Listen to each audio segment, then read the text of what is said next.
सोचिए, अगर आपको एक ऐसा वरदान मिल जाए कि सामने वाले दुश्मन की आधी ताकत आप में आ जाए, कितना गजब होगा, है ना?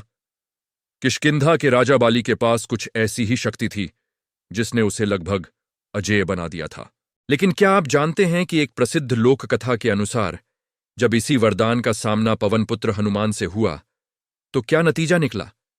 यह कहानी आपको हैरान कर देगी।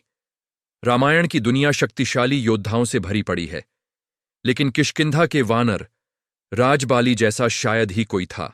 बाली सुग्रीव के बड़े भाई और देवराज इंद्र के पुत्र थे। उन्हें उनकी बेहिसाब ताकत और एक अद्भुत वरदान के लिए जाना जाता था। कहा जाता है कि यह वरदान उन्हें ब्रह्मा जी से मिला था। युद्ध में जो भी बाली के सामने आएगा, उसकी आधी शक्ति बाली में चली जाएगी। इसका मतलब था कि बाली न केवल अपनी पूरी ताकत से लड़ता, बल्कि अपने दुश्मन को कमजोर करके उसकी आधी ताकत भी खुद में जोड़ लेता था। इसी वरदान के घमंड में बाली का आत्मविश्वास कब अहंकार में बदल गया, उसे पता ही नहीं चला। इस अहंकार का सबसे बड़ा उदाहरण तब देखने को मिला जब लंकापति रावण अपनी शक्ति के नशे में चूर किष्किंधा आधम का। रावण ने बाली को युद्ध के लिए ललकारा। उस समय बाली पूजा कर रहे थे। रावण के उकसाने पर भी बाली ने ध्यान नहीं दिया। जब रावण ने पीछे से हमला करने की कोशिश की तो ब्रह्मा का वरदान काम कर गया। रावण की आधी शक्ति बाली में समा गई। बाली ने रावण को अपनी कांख में दबा लिया और करीब 6 महीने तक उसे लेकर चारों समुद्रों की परिक्रमा करते रहे। इस घटना ने बाली के अहंकार को 7वें आसमान पर पहुंचा दिया। उसने अपने भाई सुग्रीव का राज्य और पत्नी रूमा को भी बलपूर्वक छीन लिया। बाली का घमंड अब चरम पर था। वह जंगलों में घूम घूम कर चिल्लाता, है कोई जो मेरा सामना कर सके? एक दिन बाली उस वन में जा पहुंचा जहां पवनपुत्र हनुमान अपने प्रभु श्री राम के नाम का जाप करते हुए तपस्या में लीन थे। बाली की गर्जना से हनुमान जी की साधना भंग हो गई। हनुमान जी ने पहले तो बाली को नजरअंदाज किया और फिर समझाने की कोशिश की, मगर अहंकार में अंधे बाली को यह सलाह अपमान लगी। उसने हनुमान का मजाक उड़ाते हुए कहा, तुम जिस राम का नाम जप रहे हो, मैं उसे भी कुचल सकता हूं। जैसे ही बात प्रभु श्री राम पर आई, हनुमान का सारा संयम जवाब दे गया। उन्होंने फौरन बाली की चुनौती स्वीकार कर ली। यह तय हुआ कि अगले दिन सूर्योदय के समय दोनों के बीच युद्ध होगा। एक तरफ था अहंकार और दूसरी तरफ थी भक्ति की असीम शक्ति। यह कोई मामूली युद्ध नहीं था। जब देवताओं को इस महायुद्ध की खबर मिली तो वे भी चिंतित हो गए।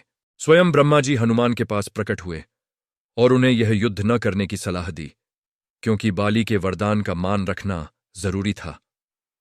हनुमान ने कहा, प्रभु, बाली ने श्री राम को चुनौती दी है। अगर मैं पीछे हटा तो दुनिया मेरे प्रभु की शक्ति पर सवाल उठाएगी।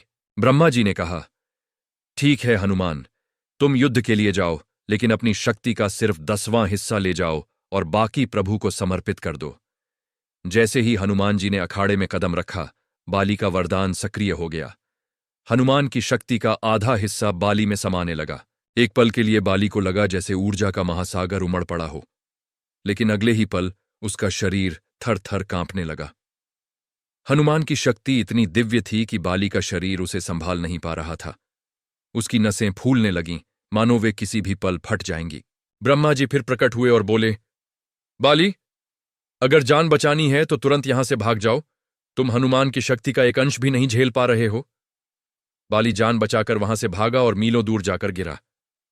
जब बाली को होश आया तो उसने ब्रह्मा जी को अपने सामने पाया। ब्रह्मा जी ने समझाया, बाली, तुम्हारा शरीर हनुमान की कुल शक्ति के 10वें हिस्से के आधे भाग को भी नहीं सह पाया। यह सुनते ही बाली का सारा अहंकार चूर चूर हो गया।